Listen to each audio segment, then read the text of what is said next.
네, 여러분 좀 설명이 도움이 되셨나요? 네. 저도 들어보니까 뭔지 모르겠어요. 너무 오랜만에 현업의 내용들을 듣다 보니까 아무튼 여러분들께서 정말 재단을 이해하고 또 이렇게 정말 재단이 얼마나 직장인지 이렇게 판단을 좀 해주셨으면 좋겠습니다. 기본재산 관리 부분을 간단하게 좀 설명을 드리겠습니다. 저희 재단 공공기관이지만 재정 상태 이런 부분 또 중요한 부분이거든요.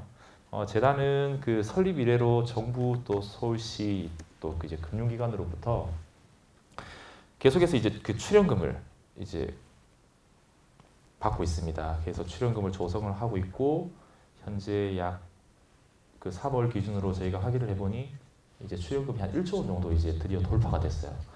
그래서 1조 한 32억 원 정도가 이제 조성이 돼 있고 현재 재단의 기본 재산은 현재 한 6천억이 조금 넘어가고 있습니다. 그러다 보니 이제 저희는 서울시로부터 예산을 받지 않고 이제 저희 자체 예산으로 저희 모든 것들을 현재 진행을 하고 있고요. 여기 오신 저희 재단 본사도 저희 겁니다. 예, 괜찮죠? 예, 그래서 이제 좀 채용과 관련된 부분을 조금 이제 주제로 해서 좀 설명을 좀 드리겠습니다. 이 인재상 부분은 저희 채용 홈페이지를 통해서도 여러분께서 좀 확인을 하셨을 거고 또 가시면 얼마든지 확인을 할 수 있는 부분이라서 보시면 헌신인, 전문인, 혁신인, 윤리인 조금 작게 보이네요. 네, 전부 조금 딱딱하지만 또 좋은 말이잖아요, 그죠? 공공기관 대부분의 인재상이 좀 이렇게 별반 다르지는 않는 것 같아요. 다만 기관의 목적에 맞게끔 그러한 이렇게 인재상들을 가지고 있는 것 같고, 그래서 다 설명을 이렇게 드리진 않을 거고요. 다만 한 가지 좀 말씀드리고 싶은 것은 앞에 보신 영상을 통해서 정말 우리 고객이 누군가를 좀 정확하게 인지하고 또 물론 그분들에 대한 거부감이 없으셔야 되겠죠. 또한 그분들을 봤을 때 좀 뭔가 모를 가슴속에 좀 뜨거움이 좀 생겨나고 또 그분들의 또 눈높이에서 좀 정서적으로 좀 공감할 줄 알고 또 그러한 또 그분들이 가지고 있지 않은 것들이지만 내가 나눠줄 수 있는 정말 그러한 따뜻한 사람이면 충분하지 않을까라는 생각을 좀 한번 해보게 됩니다. 그러한 분이라면 충분히 재단 인재상에 다 부합이 된다라고 생각이 들고요. 오늘 만약 그렇다라는 가슴 뜨거운 마음이 생기시는 분들은 저희 서울신용보증재단에 반드시 좀 지원해 주실 것을 좀 부탁을 드리겠습니다. 채용 공고와 관련해서 좀 이제 좀 설명을 드릴 건데요. 또 새로운 건 아니고 저희 채용 공고문으로 이제 올라갔던 내용에 대해서 같이 한번 보겠습니다.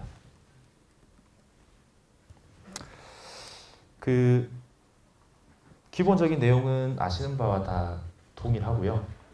재단은 일반 직원 이번에 5급으로 채용을 준비하고 있습니다. 5급으로 들어오시면 이제 4급, 3급, 2급, 1급, 예. 또 잘 되시면 임원이 또 될 수도 있고요.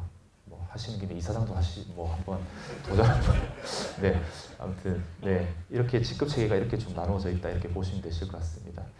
그래서 일반 직원 5급 이번에 26명을 채용을 한다. 그리고 채용 방법은 공개 경쟁 방식, 그리고 정부와 이제 서울시에서 이제 권고하고 있는 블라인드 채용 방식이다 이렇게 보시면 되겠습니다. 저희 재단은 올해 철저하게 블라인드를 준수를 할 예정입니다. 뒤에서도 한번 설명을 드리겠지만 정말 직무와 무관한 이런 부분에 대한 스펙 또는 토익, 직무와 무관한 자격증 이런 거 절대 안 봅니다. 그리고 이제 당연히 이제 고용 형태는 이제 정규직이겠고요. 그리고 다음 부분은 이제 근무 시간하고 보수 수준 등에 대한 기본 사항을 보시면 근무 시간은 저희가 9시부터 6시인데 저희가 유연 근무를 좀 시행을 하고 있어요. 이제 2014년부터 도입된 건데 개인적인 사유나 개발이라든지 육아라든지 이런 것들에 대해서 좀 대처하기 위해서 한 1시간 반 정도 시차 출퇴근제를 하고 있습니다. 그러다 보니까 7시 반에 출근하시면 4시 반에 좀 퇴근하시는 분도 계시고 또 그렇게 좀 조정을 해서 운영이 가능하다 이렇게 보시면 되실 것 같습니다. 그리고 이제 보수 체계인데요. 보수 체계나 이런 부분은 아시다시피 모든 공공기관들이나 이랬죠. 공개를 좀 하기가 좀 꺼려지는 부분이긴 한데 저희가 지금 현재 공개된 부분은 고정적으로 근무를 할 경우 가장 기본적으로만 나가는 급여 수준이다 이렇게 보시면 되실 것 같고요. 5급을 시작하게 되면 1호봉부터 이제 시작을 하게 될 텐데 1호봉은 기본적으로 그 전문대 미만, 그러니까 뭐 예를 들면 고졸자 이런 분들이 이제 1호봉으로 이제 그 부여를 받게 되고, 저희가 최종적으로 합격을 했는데 그 여러분께서 예를 들어 뭐 대졸이다, 뭐 이런 대졸자다 이러면 저희가 5급 6호봉으로 이제 대우를 하게 됩니다. 그러면 한 3,870만 원 정도 이렇게 지금 현재 올해 기준으로 이제 보시면 되실 것 같고요. 거기에 따라 이제 성과연봉, 이것도 이제 저희는 매년 1년에 한 번씩 서울시로부터 경영평가를 받게 되는데, 그 경영평가에 대한 결과에 따라서 0부터 300%까지 저희가 좀 그 보수를 차등하고 있습니다. 그리고 재수당입니다. 저희는 월수금은 PC오프제를 시행을 하고 있어서 야근을 할 수가 없어요. 그래서 이제 다 강제로 이제 퇴근을 다 시키고 있고, 다만 화요일하고 목요일은 그 업무나 이런 것들이 조금 그 밀리거나 그 수요가 많을 때에는 저희가 야근을 직원들이 좀 이제 자발적으로 좀 하고 있습니다. 그런 거에 대해서 이제 그 수당이 당연히 이제 지급이 될 거고요. 복리후생 제도도 나름 그냥 잘 되어 있다라고 보시면 될 것 같습니다. 선택적 복지 포인트, 뭐 여러 가지 보험들, 그리고 휴양소, 그리고 또 여러 가지 휴직 제도, 또 휴가 제도 이런 것들이 좀 잘 되어 있기 때문에 이런 부분은 뭐 조금 안심을 하셔도 되실 것 같습니다. 자격 요건은 없습니다. 다만 저희 재단 정령과 저희 재단 인사 규정에서 정하고 있는 제한 사유만 아닌 경우에 이런 경우만 아니면은 누구든지 응시가 가능하고요. 뭐 학력에 대한 차별, 연령에 대한 차별, 성별, 전공 어떠한 차별도 없다 이렇게 보시면 되겠습니다. 그리고 재단은 현재 우대 사항을 현재 국가유공자 등에 관한 그 법률을 적용하는 법률에서 가점을 적용하는 부분만 현재 적용을 하고 있어요. 그래서 다른 기관들 보면 뭐 장애인도 지원하고 변호사 지원하고 뭐 이렇게 다 가점을 좀 우대를 하고 있는데 저희는 지금 요 우대 사항으로 가점을 이제 취업 지원 대상자만 지원하는 이유는 저희는 현재 장애인 고용 비율, 보훈자 고용 비율 이런 것들이 어느 정도 다 그 정부나 이런 가이드라인을 다 준수를 하고 있는 기관입니다. 그렇기 때문에 올해는 일단은 최대한 가점에 대한 부분은 법상 지원할 수 있는 그 가이드로 저희가 조금 축소를 했고요. 문의가 많이 오더라고요. 장애인에 대한 가점이 없냐. 뭐 일단 올해는 일단 없다 이렇게 좀 이해를 해주시면 되실 것 같습니다. 그리고 가점 대상자들은 지원서상에 이 증빙을 반드시 해주셔야 되시고요. 또 매 전형 만점의 그 취업 지원 대상자 거기에 나와 있는 점수 5%, 10% 중에 나와 있는 점수를 매 전형마다 이렇게 반영이 된다. 다만 40점 미만일 경우에는 법상 적용이 안 된다 이렇게 보시면 되실 것 같습니다. 전형 절차를 여러분들 그 한번 잘 알고 계실 텐데요. 다만 필기 시험 장소가 어느 정도 좀 확정이 돼서 좀 말씀을 드릴 수가 있을 것 같고요. 필기 시험이 한 5월 4일 날 토요일 날 여의도 고등학교 쪽에서 저희가 조금 그 섭외를 좀 하고 있는 중입니다. 확정이 되면은 나중에 다시 한번 그 필기 시험 안내를 할 때 다시 한번 드릴 거고요. 그 조금 그 전형이 이제 시작이 되면은 되게 좀 빽빽하게 좀 돌아갈 것 같아요. 그래서 여러분께서 혹시 서류 전형에서 합격을 하시거나 하는 경우에는 온전하게 아마 재단 채용에 좀 집중을 하셔야지만 아마 그 일정 관리를 좀 하실 수가 있을 것 같습니다. 그리고 현재 최종 그 임용일은 저희가 6월 3일로 저희가 좀 예상을 하고 있고요. 이 날짜나 이런 것들도 더 미리 다 공지를 드리는 이유가 여러분들 채용 일정에 저희가 최대한 이쪽 그 사전에 좀 이렇게 정해진 일정대로 좀 처리를 하고 여러분들께서도 일정에 좀 참고하시라 이렇게 차원에서 이렇게 일정을 다 픽스를 시켰고요. 저희가 서류 전형 각 전형마다 이제 설명을 드리면 그 배수 운영 기준에 따라서 저희는 이제 합격자를 각 배수만 이 전형마다 이렇게 저희가 결정을 하고 있습니다. 서류 전형에서는 한 30배수를 결정을 할 건데요. 서류 전형에서의 그 평가 기준을 보면 일단 1차적으로 블라인드 채용을 준수를 했느냐, 이게 가장 첫 번째 심사입니다. 요거는 이제 심사 기준표 뒤에 나중에 한번 보실 때 뭐 어떤 항목들이 있는지 한번 보시면 되실 것 같고요. 그리고 작성 내용에 대한 성실성은 뭐 정말 그냥 등록만 해놓고 30% 내외의 항목당 그 내용이나 이게 30% 미만인 경우에, 이럴 경우에 저희가 좀 부적격으로 좀 처리를 해서 일단 기본적인 그 필터를 한번 할 거고요.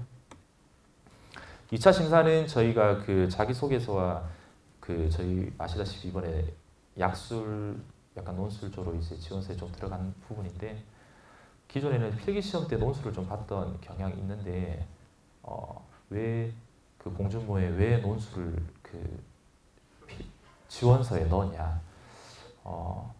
일단 논술이 뭐 되게 크리티컬할 정도의 그 결정을 좌지우지하지 않는데, 그 논술이나 이런 것들이 필기 전형에서 그 또 이렇게 평가를 하게 되면 사실 그 되게 인원이 제한돼 있는 상황에서 여러 가지 또 뭐 이건이 뭐 개입이 되거나 이러한 것들이 또 될 수도 있어요. 뭐 그렇기 때문에 저희는 기본적으로 최대한 좀 정성적인 평가에 대한 부분들은 필기시험 이전에 다 끝내는 게 좀 좋겠다, 이런 좀 판단이 들었고, 논술 내용도 보시면 아시겠지만 저희가 각 항목당 한 1000자 정도 수준이어서 뭐 그렇게 좀 부담스럽지 않다라고 하는데, 여러분께서 많이 그 부담스럽다고 공중모에 댓글을 달아주시면 내년에는 좀 줄여보는 걸로 일단 그렇게 좀 하겠습니다.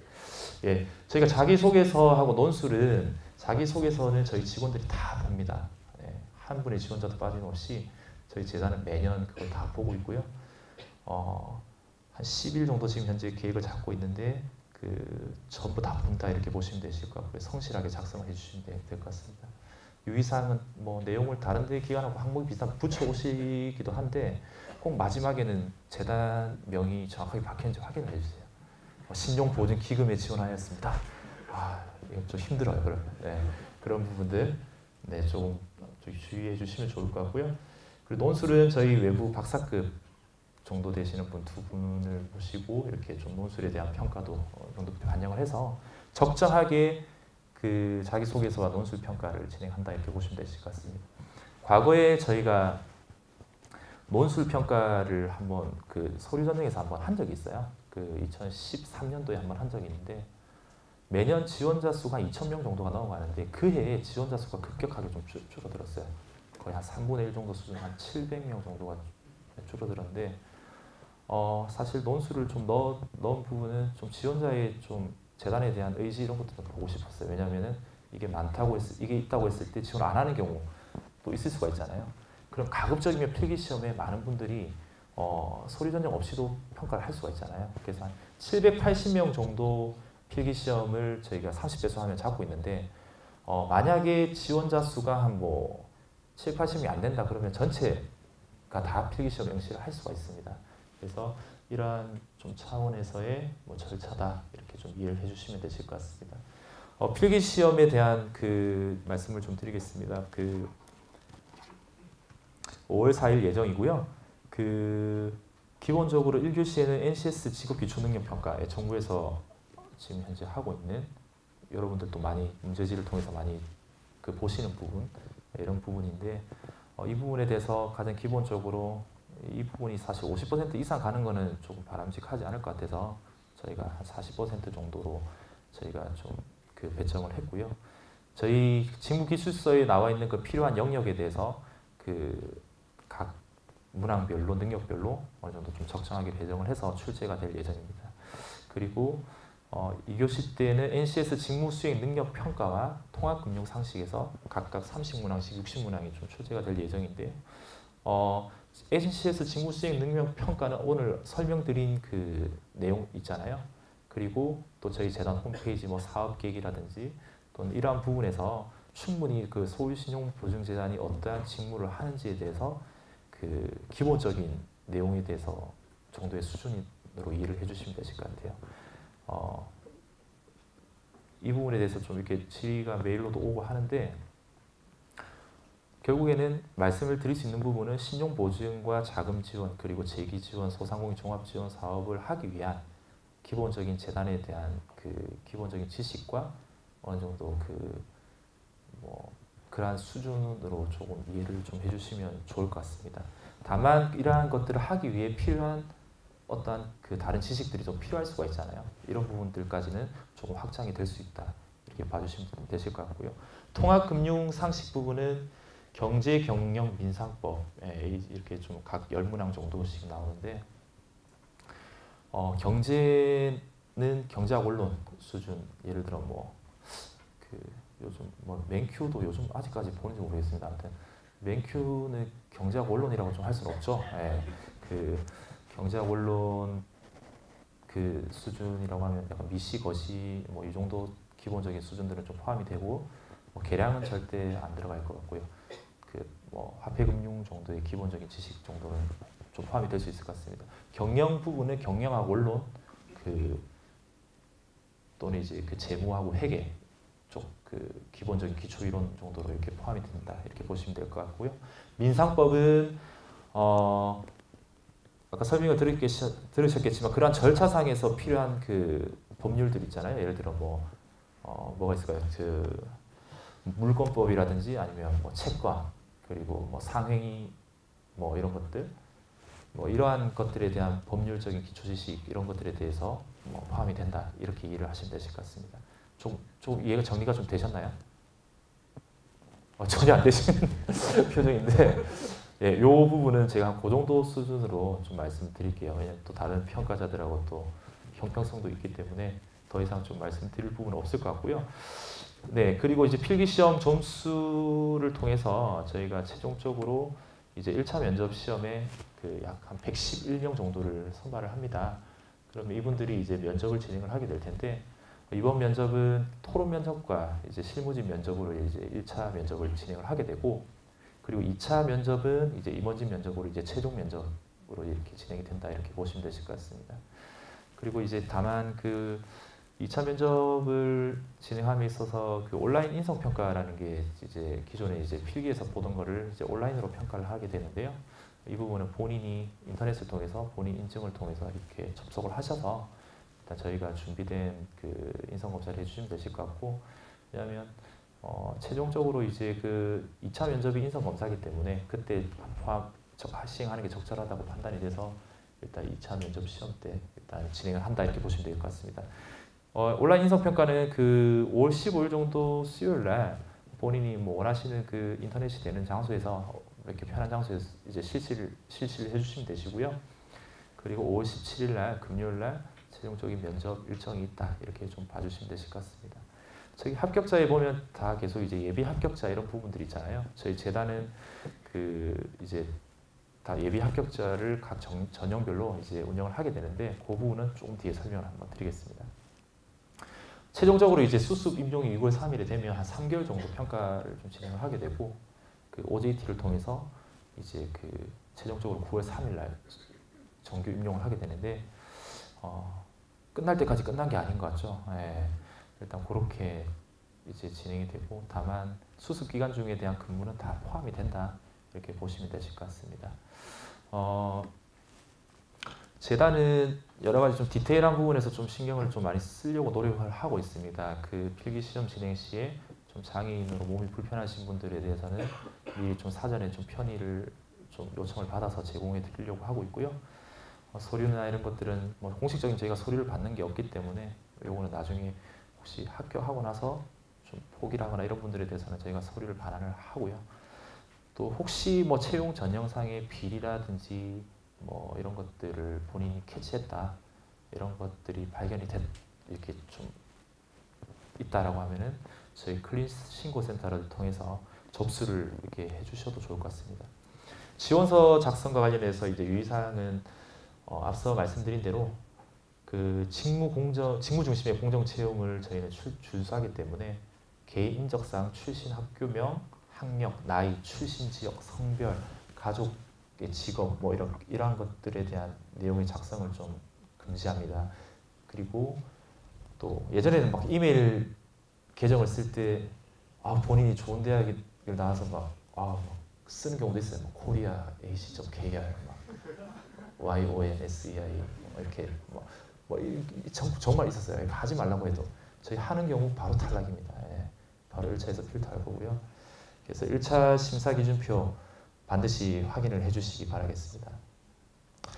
개인 인적 사항과 관련돼서 저희가 좀 질문 받았던 내용을 좀 공유를 드리면 그 학력 부분 있잖아요. 뭐 지원서를 작성하는데 제가 뭐 대학교 시절 뭘 했습니다 이렇게 좀 풀어간 대학교 시절 뭐 이런 것들은 괜찮아요. 그냥 뭐 본인이 대학교를 졸업했다 이렇게 명확하게 이게 졸업 못했을 수도 있잖아요, 그죠? 네, 그렇게 명확하게 이렇게 저희가 인지할 수 없는 부분이라서 명확하게 여러분께서 이렇게 정확하게 적어주신 내용 이런 부분을 저희가 명확하게 인지를 한다면 이건 블라인드 채용에 위반이 되기 때문에 저희는 이 부분에 대해서는 엄격하게 관리를 하도록 하겠습니다. 그래서 또 이제 뭐 전공 이런 부분은 가급적이면 안 적어주셔도 되고 여러분께서 그 재단에 대해서 재단 직무에 적합한 분야에 대한 관심이 있는 부분에 대해서 여러분께서 열심히 하셨던 부분을 많이 어필을 해주시면 좋을 것 같습니다. 네. 그리고 정상 작성 여부를 반드시 좀 확인을 해주시기 바라겠습니다. 안 생기는 경우가 없더라고요. 매번 보면 최종 제출 버튼을 눌렀는데 접수가 안 된 걸로 나온다. 그러니까 이런 부분은 시스템상에 뭐 오류가 있었는지 모르겠지만 본인이 그걸 확인을 해주셔야 돼요. 저희가 지원서를 접수를 하면 다 이메일로 또는 휴대폰 문자 메시지로 저희가 접수 확인 문자를 다 보내드리고 있습니다. 그 문자를 받으셔야지만 정상적으로 접수가 된 겁니다. 그렇기 때문에 여러분께서 좀 반드시 확인을 해주시고요. 그리고 적어주실 때 내용 중에 여러분께서 증빙을 할 수 없는 내용들은 적지 말아주시고요. 나중에 향후에 저희가 증빙이나 이런 것들을 최종 합격자에게 요구를 하는데 충분히 그 부분에 대해서 증빙이 가능한 부분에 대해서 반드시 작성을 해주시기 바랍니다. 예비 합격자 운영을 말씀드리겠습니다. 이 부분은 저희가 가급적이면 각 전형마다 오늘도 보시면 아시다시피 220분께서 설명에 오시겠다고 지원을 해주셨는데 막상 보니까 한 140명 이 정도 오신 것 같아요. 그러다 보니까 한 7, 80명이 노쇼죠. 예, 이러다 보니 저희는 기회를 드리려고 했지만은 오히려 빨리 마감되기 때문에 못 오신 분도 있잖아요, 그죠? 이런 분들은 채용 과정에서도 동일하게 그 다음 전형에 합격을 했는데 못 오시는 경우에는 저희가 최대한 그 이전 합격 단계에서 예비 합격자분들이 조금 더 응시를 하시게끔 기회를 좀 드리려고 해요. 그래서 혹시 서류를 통과를 했는데 필기 시험에 못 오신다. 뭐 이럴 경우에는 저희 쪽에 좀 알려주시거나 이렇게 양식을 통해서 저희 쪽에 알려주시면 지금 다른 지원자가 좀 할 수 있게 좀 배려를 해주시면 저희가 조금 더 기회를 드릴 수 있을 것 같습니다. 그렇기 때문에 각 전형마다 합격자 발표가 나고 나서 혹시 본인이 못 오신다 또 이렇게 다른 지원자분에게 기회를 좀 줘야 되겠다라고 생각이 들면 이렇게 좀 중도 포기서나 이런 것들을 좀 제출을 해주시면 좀 더 저희 재단에서는 좋은 인재를 채용할 수 있는 기회가 될 수 있을 것 같습니다. 옆에 다 경쟁자라서 막 연락 안 하고 이러실 수도 있잖아요. 네, 좀 따뜻한 마음을 좀 부탁을 드리겠습니다. 네, 그리고 최종적으로 예비 합격자, 최종적인 예비 합격자는 저희 수습 기간 중에 나가시는 분들도 있으실 수가 있어요. 그런 분들이 들에 대해서는 수습 기간까지 예비 합격자를 운영을 한다 이렇게 좀 보시면 되실 것 같고요. 저희가 아시다시피 지원서에 사진을 안 받고 있어요. 여러분들 또 사진 많이 찍으시잖아요. 좋은 데 가셔서 많이 찍으시는데 저희가 사진을 또 안 받는 이유는 사진으로 인해서 또 뭔가 이렇게 또 블라인드가 좀 제한될 수 있어서 사진을 안 받고 있고 다만 필기 시험장에서는 본인을 좀 확인을 해야 되지 않습니까? 그래서 필기 시험을 칠 때 이제 저희가 사전에 온라인을 통해서 좀 사진을 접수를 해달라고 이제 부탁을 드릴 거예요. 그럼 여러분 좀 준비하고 계셨다가 반드시 그 기한 내에 좀 그 등록을 좀 부탁을 드리겠습니다. 앞서 말씀드렸는데 그 호봉에 대한 산정에 대한 부분을 조금 더 말씀을 드리겠습니다. 왜냐하면 혹시 현재 또 학교에 재직 중이신 분도 있고 졸업을 또 앞두고 계신 분도 있기 때문에 말씀을 드리면 초임 호봉을 저희가 산정하는 기준은 수습 임용이 아니라 정규 임용 일자를 기준으로 하게 됩니다. 그러니까 9월 3일이 기준이 되겠죠. 그렇다 보니 9월 3일 기준으로 해서 여러분들의 최종 학력이 여러분들의 호봉을 산정하는 기본적인 기준이 될 거고요. 고졸 이하라고 이하면은 이제 5급 1호봉. 지금 혹시 뭐 대학교 3학년인데 오신 분들 이런 분들은 졸업을 못 하기 때문에 뭐라고 해야 될까요? 5급 1호봉으로 적용을 받으시겠죠. 그리고 전문대 졸이다 하면 5급 3호봉. 그리고 대졸이다 하면은 5급 6호봉을 동일하게 적용을 받고 저희는 이제 군경력에 대해서는 100% 호봉을 추가적으로 가산을 하고 있습니다. 그래서 요즘 2년이 안 되니까 한 1.85봉, 9호봉 정도 되는데 그분들은 그러면 5급 7호봉으로 이제 부여를 받았다가 이제 한 2, 3개월이 지났을 때 다시 호봉이 이제 승급이 되는 이런 구조라고 보시면 되시고 혹시 또 석사학위나 이런 분들이 있으신 경우에는 석사학위에 대해서는 50%를 저희가 호봉을 인정을 합니다. 그럼 석사학위자는 5급 7호봉으로 입사를 할 때 이렇게 부여가 된다 이렇게 보시면 되실 것 같습니다.